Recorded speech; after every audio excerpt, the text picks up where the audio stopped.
Сәлем достар, сіздермен киномен. Бүгін біз «Замерзшие» атты фильмге шолу жасаймыз. Видео басталмас бұрын арнаға жазылуды ұмытпаңыз. Сіздің қолдау мен үшін өте маңызды. Ал біз бастаймыз.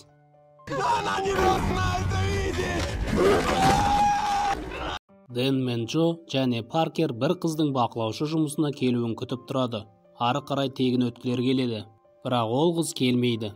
Сонда жігіттер Паркерге бақылаушыға қырындап алдауын сұрайды. Қыз басында бас тартып кейін келіседі. Достары оның күртешесінің түймесін ағытып $50 береді. Қыз бақылаушымен қырындап, үш құрбысының ақшасы жетпей тұрғанын айтады. Ер адамның жібергісі келмейді. Сол уақытта жігіттер Дэн Паркермен кездесіп жүргендіктен ішпегендеріне көп болды дейді. Кейін оларды қыз шақырып келіскенін айтады. Бақылаушы Паркер оны алдап соққанын көреді. Олар жоғарыға көтеріле бастайды. Паркер жаңадан шаңғы теуіп жүр. Кенет құрылғы тоқтап қалады. Джо қылжақтайды. Паркер трос үзіліп кетіп құлап қаламыз деп уайымдайды. Бірнеше минуттан кейін құрылғы істеп, олар жоғарыға көтеріледі.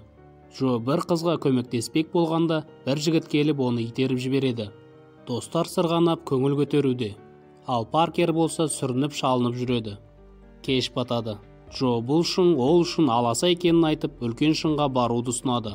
Олардың әңгімесін Паркер естіп, оның кесірінен жігіттер жақсылап сырғанай алмай жүргеніне ыңғайсызданады. Кафеден шыққанда оған әлгі қыз келіп, ол жігіт бұрынғы жігіті болғанын айтып, кешірім сұрайды. Джо қыздың телефон нөмірін алады. Сосын олар бақылаушыға барып, бір рет жоғарыға көтеруін сұрайды. Ер адам келісіп, оларды жібереді.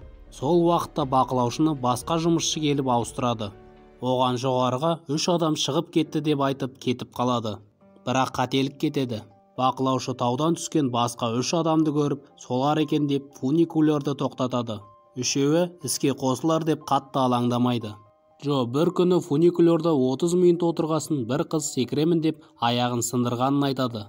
Сол уақытта барлық жерде жарық өшеді. Паркер қатты қобалжи бастайды. Дэн қызды жұбатып, артынан өзі де қорқа бастайды. Ол достарына секіре алатынын айтқанда, олар мән бермейді. Қыз фуникулер тек демалыс күндері жұмыс істейтінін, бүгін жексенбі екенін айтады. Ал Джо болса қазір жарық жанып, әрі қарай қозғалатынына сенімді. Қыздың әжетханаға барғысы келеді, бірақ шыдайтынын айтады. Кенет дауыл басталады. Жолдастар қатты жаурап, көмекке шақырады. Кенеттен Джо қар жинайтын көлікті байқап қалады.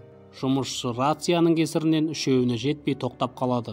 Оған дауыл келе жатқандықтан тезірек қайтуын бұйырады. Ер адам бұрылып, үшеуін көрмей кетіп қалады. Үшеуі оған заттарын лақтырып, белгі бермек болады, бірақ ол байқамайды. Осыдан кейін Дэн олар бір апта шыдамайтынын, біреуге төмен түсіру керек екенін айтады. Дэн қорғанышты көтеріп секірмек болады. Ол олардың басқа амалдары жоқ екенін түсінеді. Жігіт секіріп, қатты жерге түсіп, екі аяғын сындырып алады. Паркер оған аяғыңды байла деп шарфын лақтырғанда ағашқа ілініп қалады. Сосын Джо өзінің шарфын жеткізеді. Паркер өзінің күртешесін бермек болғанда Дэн олай істемеуін бұйырады. Джо трос арқылы бағанаға жетіп, баспалдақ арқылы төмен түсуге болатынын көреді.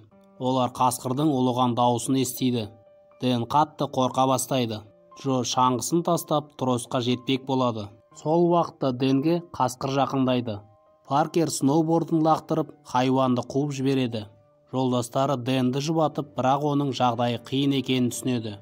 Джо тросқа жетіп, әрі қарай бағанаға жете алмайтынын түсініп, қайта түседі. Сол уақытта Дэнге тағы қасқырлар жақындайды. Джо қызға төмен қарамауын сұрайды. Дэн мерт болады. Достары жылап болып, Дэннің өліміне бірін-бірін кінәлайды. Джо қыз болмағанда бірден биік шыңға шығып, уақытылы қайтар едік дейді. Паркер кешірім сұрайды. Кейін қайта татуласады.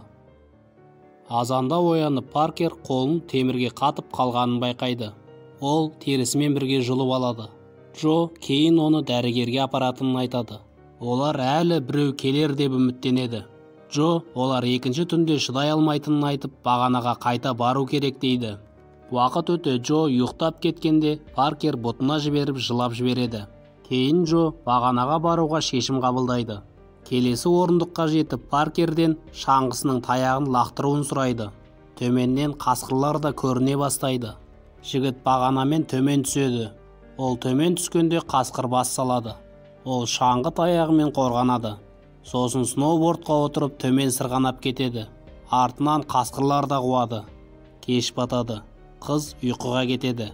Келесі күні Паркер секірмек болады. Кенет трос үзіліп кетіп, төмен құлап кетеді. Төбеден түскен орындық оның аяғына тиеді. Паркер төмен еңбектеп, Джоны қуып жетіп, жеп жатқан қасқырларды көреді. Олар қызға тиіспейді.